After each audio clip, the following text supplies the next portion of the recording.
শুন বাহিৰত তোৰ অপেক্ষাত এজন গ্ৰাহক ৰৈছে ব্যৱহাৰ নোহোৱা তুলিকাৰে আঁকিবলৈ আহিছে ই তাৰ কামনাৰ ছবি তোৰ মঙহৰ কেনভাছ গতিকে এটা কথা মনত ৰাখিবি নিজকে সজাই পৰাই যিমান দিনলৈকে গ্ৰাহকক সন্তুষ্ট কৰি ৰাখিব পাৰিবি কিমান দিনলৈকেহে তহঁতৰ নিচিনা পতিতাৰ আয়ু নাপাহৰিবি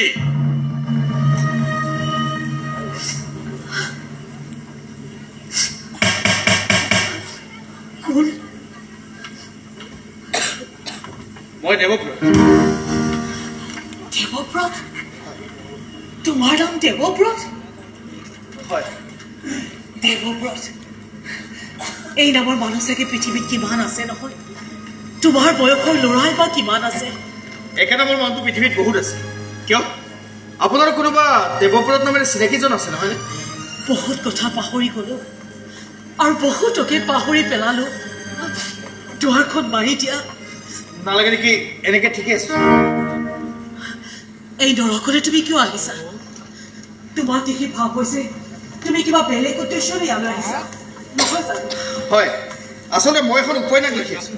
মানে উপন্যাসখনৰ নামটো এতিয়ালৈকে ঠিক কৰা নাই উপন্যাসখনৰ নায়িকাগৰাকী এনেকৈ এখন পতিতালতে জীৱনৰ বহু সময় পাৰ মনৰ ইচ্ছাৰ এই পথ বাছি ল'বলৈ বাধ্য হোৱা এগৰাকী পতিতাৰ জীৱন কাহিনী বিচাৰি এতিয়া কওকচোন আপুনি কেনেকৈ এই নৰকৰ পথত ভৰি দিব লগা হ'ল মোক কিছু জনাব সিদিনা অশোকাষ্টমী আছিল নিজৰ ওপৰতে বিতুষ্ট জন্মাত ব্ৰহ্মপুত্ৰকে গংগা বুলি ভাবি জাতি মৰিব খুজিছিলো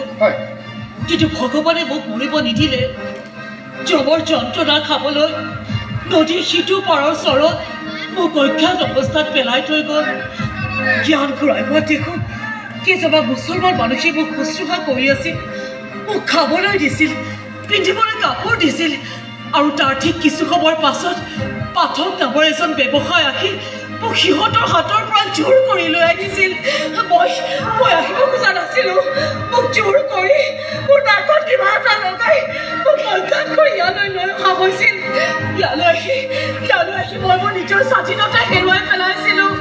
মই বহুবাৰ আত্মহত্যা কৰাৰ চেষ্টা কৰিছিলো কিন্তু নোৱাৰিলো আৰু শেষত নিজকে এখন উকা কেনভাছৰ দৰে কেনভাছ ষ্টেণ্ডত মাত্ৰ নিজকে আওজুৱাই দিলো কোনে কি ছবি আঁকিছে অকণো চাবলৈ চেষ্টা নকৰিলো মাত্ৰ ৰৈ আছো সেই দিনটোৰ বাবে কোনে কেতিয়া আহি কব যে মই পৃথিৱীৰ ভিতৰত এখন আটাইতকৈ লেতেৰা পেইণ্টিং মই মাত্ৰ সেই দিনটোৰ বাবে ৰৈ আছো মোৰ মৃত্যুৰ দিনটোৰ বাবে আপোনাৰ কথাবোৰ শুনি আজি মোৰ মালে বৰকৈ মনত পৰিছে জানেনে মোৰ মাৰ মৃত্যু বুলি অশোকাষ্টমীতে হৈছিল হয় নেকি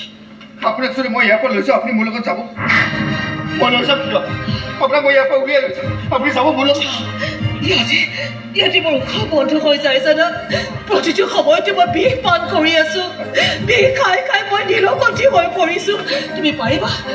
তুমি মোক ইয়াৰ পৰা উলিয়াই দিবলৈ এই খিৰিকীখনে কোনফালে মূলখিত ওলাব পাৰি অহা যোৱা বাট এটাই কিন্তু তাত চকীদাৰ থাকে চকীদাৰ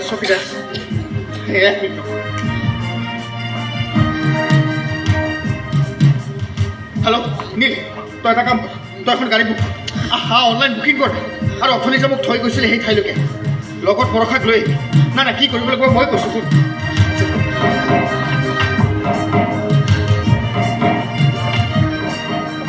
ঠিক আছে হ'ব এটা কাম কৰক আপোনাৰ লগত যদি কিবা নিবলগীয়া বস্তু আছে লৈ লওক সোনকালে নাই ইয়াৰ পৰা নিবলগীয়া বস্তুবোৰ একো নাই আৰু দৰকাৰ হলে মই এইবোৰ সকলো খুলি থৈ যাম একো নালাগে মোক ইয়াৰ পৰা একো নালাগে কিয় জানো তোমাক দেখি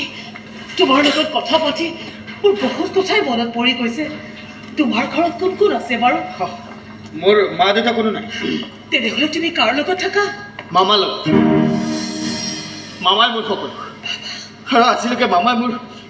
মা দেউতাক কাৰোৰে অভাৱ অনুভৱ কৰিবলৈ দিয়া নাই